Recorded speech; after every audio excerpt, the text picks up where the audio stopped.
this has created a something like the new life, the new challenges, and everybody is fiddling and trying to manage to overcome with the unexpected, unheard, or unthought of events and practices happening. So this has impacted every single walk of life, not only in India but worldwide. It has got like the huge impact to little less impact. I would say when it comes to service industry, I think it has literally paralyzed the service industry. But when it comes to healthcare industry, let it be hospitals and the pharmaceutical business or people those there into R&D, I think this war has been upfront like faced by HCPs and pharmaceutical and innovator companies. So when it comes to, I say like expect like that commercial impact on this industry would be minimal, or I think it will be favorable. So with this, like I would like to know like from some of the distributors. So first person, like I'll request my friend like Suresh, if you can share your thoughts that what has been the impact of this unprecedented COVID exposure on pharmaceutical industry. Sure. Thank you, Atul. It's been nice catching up with you, and thank you to the organizers for inviting me in. We've seen an impact of unseen proportions, and we continue to see it. To say that the pandemic is nearing over or anything will be fallacy. We started off by having challenges. So I'm going to start by talking about challenges, the impact, and what we see also as silver linings. That's going to be my flow. And to start with, we had a supply crisis, a supply chain crisis, if you may, and with products that were made outside of India trying to, could not reach the Indian shores and could not find their way into the patients. We had access to medicine as an issue. And we had the issue from the provider side of managing employees, working from home. So those were the challenges from the supplier side, provider side. On the demand side, we kind of had issues with footfalls in hospital and clinics going down. The percentages are there for you. One survey said 78% in clinics and about 70% in hospitals. The numbers could vary. We found, doctors distancing themselves socially from the reps and companies. So now I will request and then we'll move on to like request Dr. Dhananjay that how do you feel that when you get an abrupt exposure to unprecedented pandemic like COVID-19 and we know like the R&D cannot produce overnight solutions. So like whether it is vaccine or it is developing kind of like drug. So what are your thoughts in terms of like when patients and physicians are looking for some meaningful solution, which could be the treatment like therapeutic drugs or preventive vaccines? So what is your take on that? Where do we stand and how do you see that impact on the industry?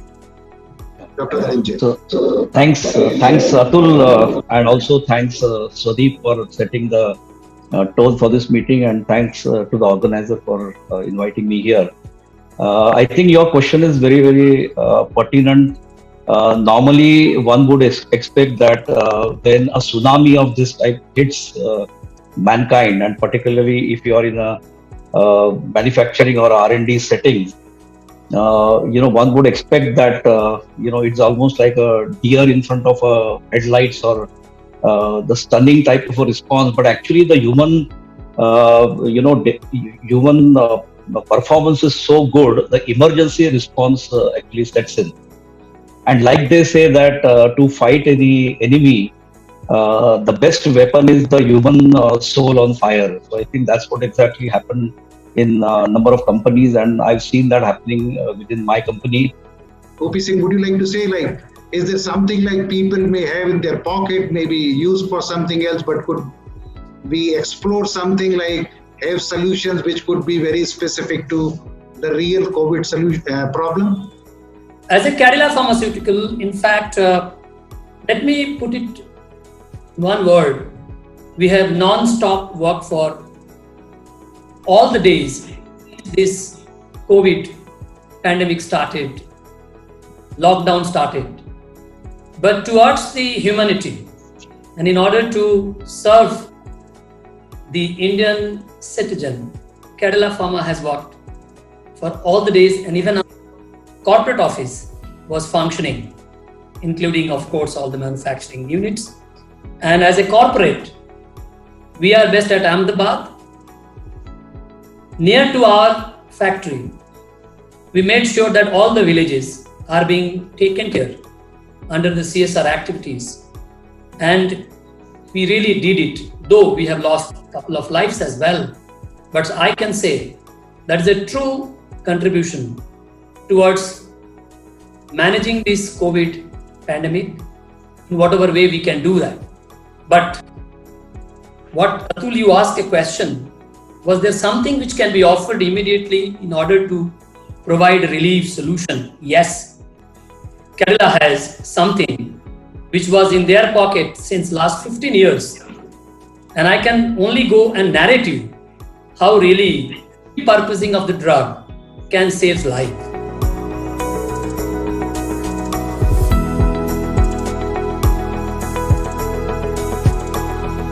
To you, ma'am, Viveka, ma'am, is that what do you think is the impact of COVID on the availability of medicines for patients and how pharma companies has responded to it? That is one. Second is then there has been news of black marketing of COVID drugs. How do you see it's impacting the patients community and what's the solution to prevent it from happening? Viveka ji, to you. Thank you, Dr. Swadeep, for inviting Express Pharma as a media partner and me as a panelist.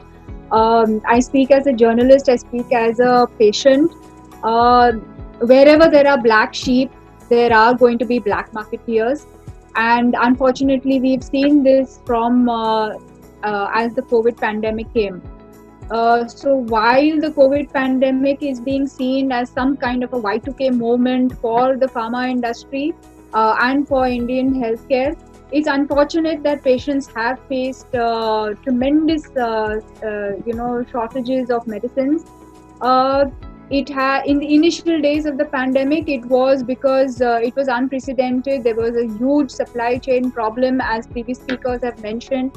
These are drugs that are difficult to make. They are repurposed drugs. Some of the key starting materials were coming from across the border, were coming from China. We had a border issue at the same time. So therefore it was, and these are difficult to make drugs. So the manufacturing process itself was taking a long time. But I would like to comment, looking into the global situation and access to the novel drugs, I think that India had been into a reasonably good position, because we know many countries where the access is still is a big issue. I have a couple of friends in Eastern Europe and all, they are only hearing about the drugs, but they don't have even access. Even if they want to pay double the price, triple the price, or 10 times the price, they do not have access. So I know it was an initial stage hiccup, and you already stated some people do that, yes. But I think it was soon managed very well by the pharma industry. Maybe I think one-liner or two-liner, Karthik would like to add from the perspective of e-pharmacies that brings more transparency in terms of the pricing and availability. Sure. Now, Atul, thank you so much. First of all, thanks so much to Mr. Atul, one of the best pharma educationists, I would say. We need to sit in one of his training programs to really experience how good a teacher he is. And Dr. Swadeep, I think a healthcare crusader, an all-rounder when it comes to everything to do with policy shaping and right access to information in healthcare. So Dr. Swadeep, Mr. Atul, thank you. I think my 2 cents on this, so as anybody would say, every adversity has a silver lining. And I think COVID came with a silver lining right from the very start. As they all say, necessity is the mother of all invention. If there was one industry which was significantly lagging behind in adopting technology and digitalization, that was healthcare. And pharma, within that, certainly yes. I would request now Mr. Sudarshan Jain. So already said doesn't need any kind of introduction. to please give, say, for 8 to 10 minutes the keynote inputs to us and inspire us, and then let us know like what exactly is happening in the industry. Thank you very much. Thank you very much, Atul, and thank you to Swadeep. When Swadeep says to me that I have to come, there is no way I can refuse, and it is a great opportunity to join here. My relationship with Swadeep goes for 10 years. So thank to Heal, Connect, as well as Express Pharma for this outstanding initiative. I've got great pleasure to get connected to Atul, who is a great friend over the years. We have got Dr. Buckley, Suresh, Karthik I happened to meet for the first time here. But congratulations to all people who are part of the healthcare industry today, because we are making a real difference. And as Prime Minister said, that healthcare industry, pharma industry is not only a asset to India, it is to the world. And this is the real time when we have proven what this industry can do to the world. So I will say that COVID is the greatest humanitarian challenge which has occurred. It is ultimate uncertainty. It has impacted 28 million people around the world, and there are 800 people who have died because of COVID. It started from Wuhan, traveled to Europe, traveled to US, traveled to India, and now it is part of 200 countries around the world. It is classic VUCA, volatile, uncertain, complex, and ambiguous. And I will connote that there are 3 S which are important. Science of COVID. At this moment, we don't fully understand this virus. This virus is a cunning virus. This virus is a very uncertain virus. Although there are many theories of this virus, but still we have to understand this virus. So the science of virus, which will determine the treatment, which will determine the vaccine part of it, is very, very important. Second, this is not a scientific epidemic. This around the world. I was just part of WHO meeting. I told Swadeep that I will be joining the late. World over, we are raising, Swadeep, the issue of how do we balance lives and livelihood. That is the second part. So science part, sustainability part, and is the social aspect where we are talking of social distancing. Human being survives on social interaction, but we are questioning the very aspect of human existence, where there is a fear between doctor and patient, where there is a fear of interaction. So how do we deal with all this? Now, when this happened, 23rd of March, I remember clearly when Prime Minister announced that there will be a lockdown. All of us were worried because we supplied 20% of the medicines around the world. Every third tablet in US is sold from India. Every fourth tablet from Europe is sold from India, and IPA, which contributes 85% of exports and 60% of domestic market, we were very uncertain. How do we go about doing everything? So IPA CEOs decided for first 60 days of lockout, all the CEOs met from 10 to 10:30 every day.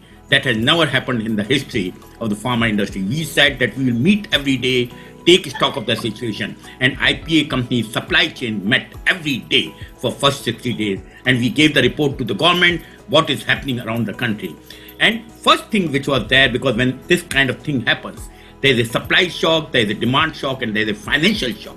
And I will say at this particular moment, congratulations to all people who are part of the industry, that every part of the world we have serviced, and there is no shortage of medicine. In fact, Maria Angelo, who is the head of Assistant Secretary General of WHO, she just acknowledged that how you have been able to do it. So still I said to her that we have got 60,000 cases per day, and we can say with confidence that we will be able to supply the medicine. So first thing which happened is a great collaboration between industry and government. There were mechanisms which were set in. There were WhatsApp groups which were made at government. There were everyday collaboration. It was like a war room which was set at industry level as well as the company level to meet the demand situation, to supply situation, and to take care of the financial situation.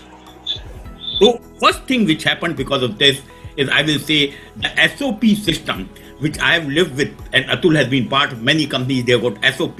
It was virtually happening, but despite working from home, the system got perfected. And despite the demand uncertainty, you have demand of some products like paracetamol moves up, but some of the companies were able to do it because the strong SOP system was set in. That was point number one. Point number two is India played a very important role in repurposed drugs. So every repurposed drug, right from SCQ when it started, and Prime Minister Modi was called by President Trump, there were a lot of issues at that particular moment, whether it is SCQ, whether it is dexamethasone, whether it is remdesivir, whether it is now Favipiravir. India is going to play an important role. And there are a number of manufacturers which are making this drug. So every repurposed drug, in fact, the Drug Controller of India authorized many of the drugs in the record period of time. We responded to the situation without compromising the efficacy and safety of the drug. This is being done globally. So what is being done at this particular moment, relooking at our regulatory environment and get going as far as the approval of drugs is concerned. So after SOP system, I will say the great achievement which has been there is the approval process which has been set up, and repurposed drug is a classic example. Third area is the vaccines. We contribute 60% of vaccine production in the world. And there cannot be any vaccine supply in the world who will be able to supply the vaccine without contacting Indian manufacturers. There are 38 vaccine trials which are going on in phase 1 and phase 2. 3 are by Indian manufacturers, right from Zydus, Bharat Biotech. There is a capacity which has been created, like Serum Institute is saying that they will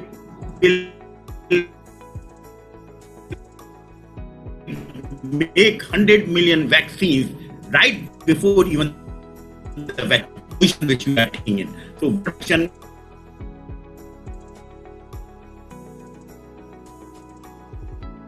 number 3. So tremendous role in the vaccine production. Fourth is digitalization. Everyone says, and Karthik was saying, what happens in a quarter now happens in 3 years, Nadella has told. And if you see digitalization and technology, all of us must have heard that Apple touches $2 trillion thing. Technology companies have moved up. Zoom has gone on market capitalization of Zoom in 23rd of March. It was around $10 billion. It has gone to $40 billion. So only thing which has gone up with virus is the technology. So whether it is working from home, so digital has come into play, webinars which are being done, meetings which used to happen in Delhi, we used to be there in Delhi every week. So there is a role of digitalization in meetings, marketing, manufacturing, quality control. And according to me, digitalization by subject itself, it is being taken by different people. It will go up tremendously. That's the fourth area which has happened. Fifth area is India has been talking of API policy over the years. This COVID situation maybe accelerated that whole situation, and the API policy has been announced, and we have technology of API. We have everything going in as far as API is concerned, and the new policy which has been done is a step forward to create a self-reliant India. So we will not be only good in formulation, we will go backward integration through API. So that's the next area. Next area, fifth and the sixth area, I will say human resource. What technology did in 2009, human resource will do in 2020. Because what we are doing, the outcome measurement, the way the human resources processes work in the organization, the kind of talent, that will be the critical thing for success in the organization. And I see a lot of realignment taking place in the way the organizations are structured, the way the automation gets place, the way the simplification of processes take place, the way the performance metrics is designed. There will be major transformation. The upskilling, cross-skilling, de-skilling, it will be the major issue, and human resource will become a very important function in the organization. And last, I will say, is make in India and make for the world. The theme which Prime Minister said, we today export to 200 countries around the world, 206 countries. Indian pharma industry is at scale and strength.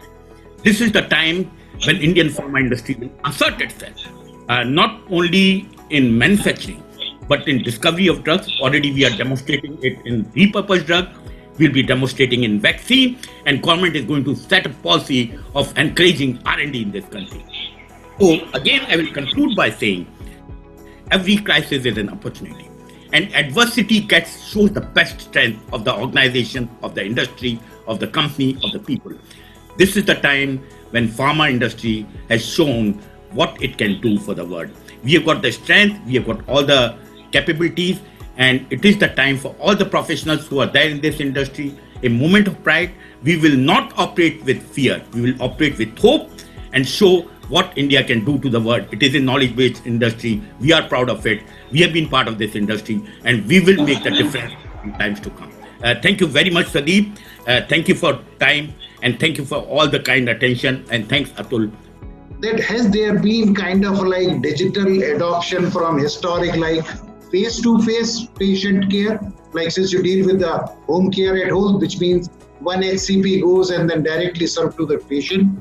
During COVID period, it has become like too difficult, like social distancing was the official norm. So what has been the role of digital adoption to now serve the patients? Vivek. Thank you, Sudeep ji, for giving this opportunity to interact here. And thank you, sir, for the question. So I think we have seen a significant increase in the adoption of digital technologies during this COVID times. Now, whether it is the home isolation programs which we run, where people are getting managed at home, whether it is running for all the Fortis hospitals or for the Delhi government or for the Karnataka government and so on and so forth. So huge digital plus telecom based service delivery in managing patients at home across the country, which is a very big change which has happened. Question is to Miss Arunima, that how do you see what has been adopted or done by pharmaceutical companies to use digital solution to contact its direct customers, like which are HCPs, physicians, and how the digital adoption helped you in terms of managing your field force right from your HO, and how do you communicate, and then subsequently they communicate to the customers. Over to Arunima. Thank you so much. Firstly, I would say, like you've been talking about, this is an unprecedented crisis, and which is absolutely true, because, this is a crisis which nobody could have thought of. Nobody could have really prepared for it, but it just came and hit us. But I think now we have been really digirupted, and I will not say disruptive, but I'll say digirupted. And the social distancing per se, which you were talking about earlier, so I thought I'd just give some context from that perspective also, that it's actually led to a lot of, I would say, increase in terms of online social connectivity. If you look at the consumption that's happening on the social platforms, it's gone up like anything. The audiences are flocking more towards, the news, the information sites to keep themselves updated. The global averages, if I compare India versus the global averages on the mention of health and wellness, the search patterns have gone up. And now coming into the healthcare sector, actually, we've always said that the healthcare sector has been slightly delayed in terms of the digital adoption. But it was just amazing to see that how we really embrace this change. What will be your perspective on the adoption of digital by the doctors? So one is, yes, things are happening, but what is your experience by the doctors, by the customers? What is your experience with respect to? So actually, it's amazing to see that, like for example, the online social communities. Currently, the HCP interaction, the engagement, that has actually, the traffic has gone up by 30%, which is a huge number, right? The platforms which used to be passive at one point of time, and nobody thought that, they would be needing these platforms.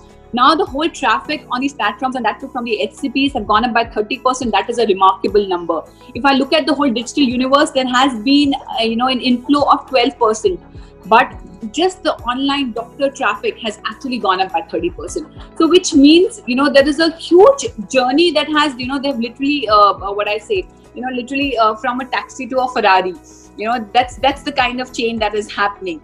Because they used to be called digital immigrants. Now they have become the digital natives. My add-on question, like I would like to extend it to Abhishek. There has been the need to communicate not only with customer, but during this COVID period, has there been a recognition of communicating, educating, and empowering our patients by using the digital channels or solutions? So you maybe your take on this, and then your opinion on this, Abhishek. Perfect. Thank you so much, Atul and Swadeep, for having me over.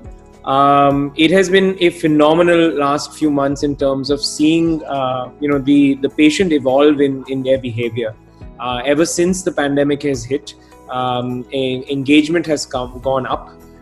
Patients have started reaching out more for digital tools. Self-education, self-empowerment,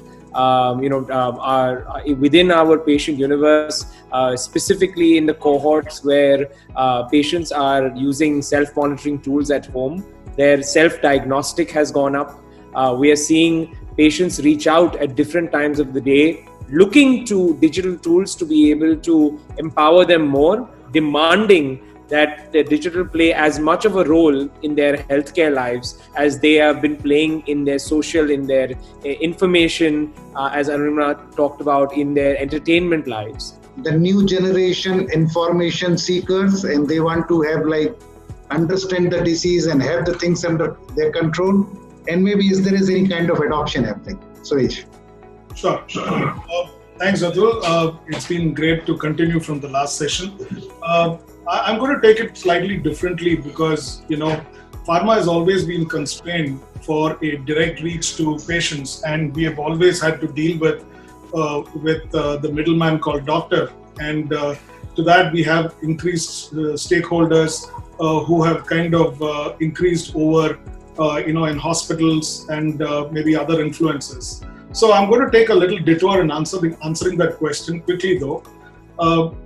So how is kind of digital, addressing that? And in the midst of the pandemic, how is it that pharma companies through digital are navigating it currently and are likely to move in future? Now, I think for all the time, so far, we have been dependent on a very foot soldier model, which enabled the company to get across to the doctor basically.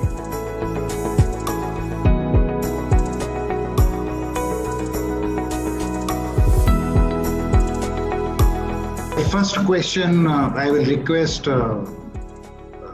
Sudhakar Gaikwad, if you can share your insight that COVID-19 and its impact and how exactly it is going to or likely to impact Indian pharma industry.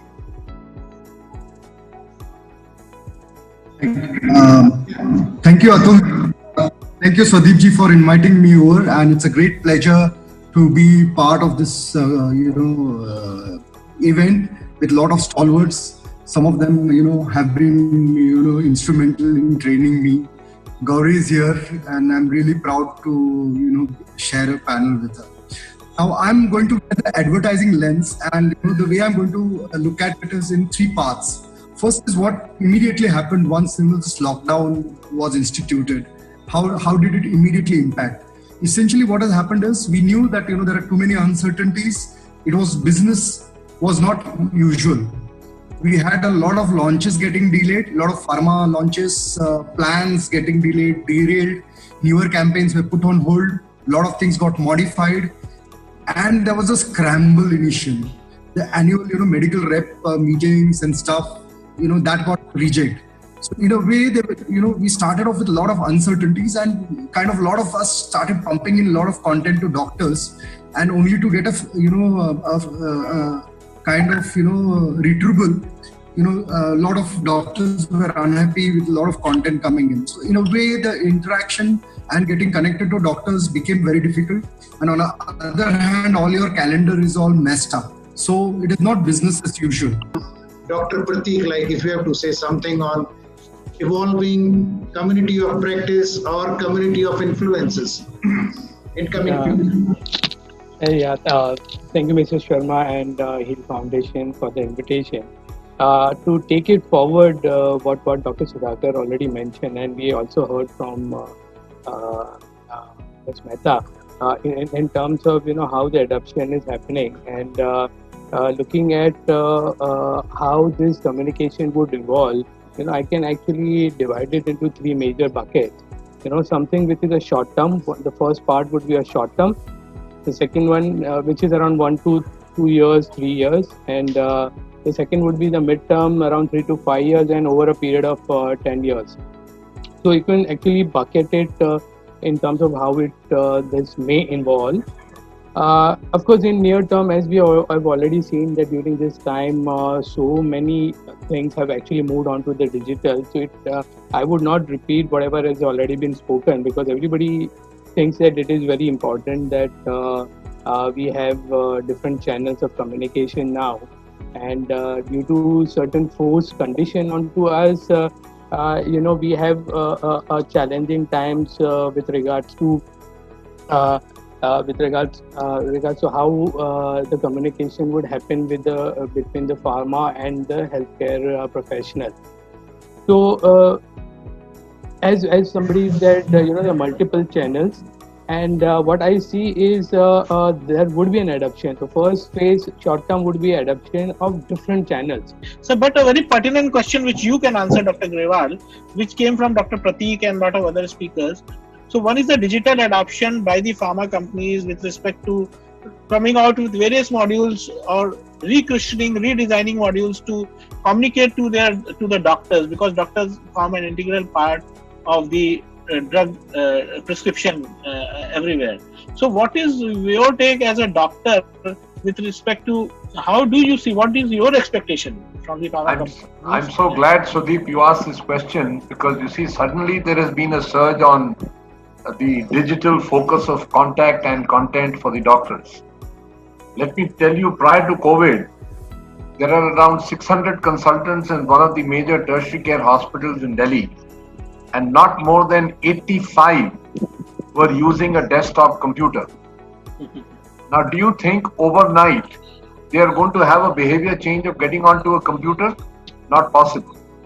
So what is happening at this moment is all compulsion. It is not a choice. And compulsions don't last. And secondly, with due respect to all pharmaceutical companies, the webinars that are happening, this webinar, I'm seeing the faces of the speakers. Now, these scientific CMEs that are happening, there are these presenters, and the companies have not yet differentiated between having a real CME and a virtual CME. 42 slides on a CME for a virtual presentation. It's crazy. So nobody has even got the knowledge of how to have a presentation on a virtual platform. So they are already failing. So to all the persons who are coming to me from the pharma industry, I'm telling them, please innovate. You people have just adopted, there was a big rush of virtual consultation, online consultation. We have made a platform. How did it sound? I literally reprimanded everybody. With due respect, Dr. Chandrakant is here. You know why? None of the platforms were ready to market me.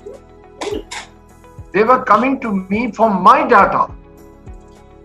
We will send an SMS on your behalf. I don't need you.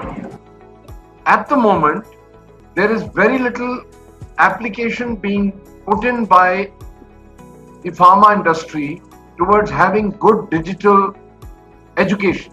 Like the communication happening like between pharma companies and the doctors, is it going to be like unilateral one-way thought, or using the community of practice, which means some of that influencer where another set of doctors would like to listen to them, not anybody. So defining the new source of like dependable, predictable information which the doctors they want to see, and they want to see from somebody from their own community. Would it emerging, or is it emerging, or are we working on to this? Over to Gauri. Yeah, Thank you so much, everyone, and thank you, Atul, for that interesting question. In fact, what you're asking is a very, very critical question, which fundamentally asks that what content, what information is going to actually engage doctors. And you spoke about community of practice and certain doctors getting influenced by a particular set of doctors. Even Dr. Grewal spoke very interestingly about we are pushing digital, we are pushing content, we are pushing propaganda onto our customers or the doctor SCP, and which is not a great way of handling, our business. So coming from, particularly from brand building community and having spent several years, I particularly feel that we have to follow something called ICCU model of brand building. In that, the I stands for insight, C stands for context, another C stands for content that is coming out of the context, and finally, the user experience.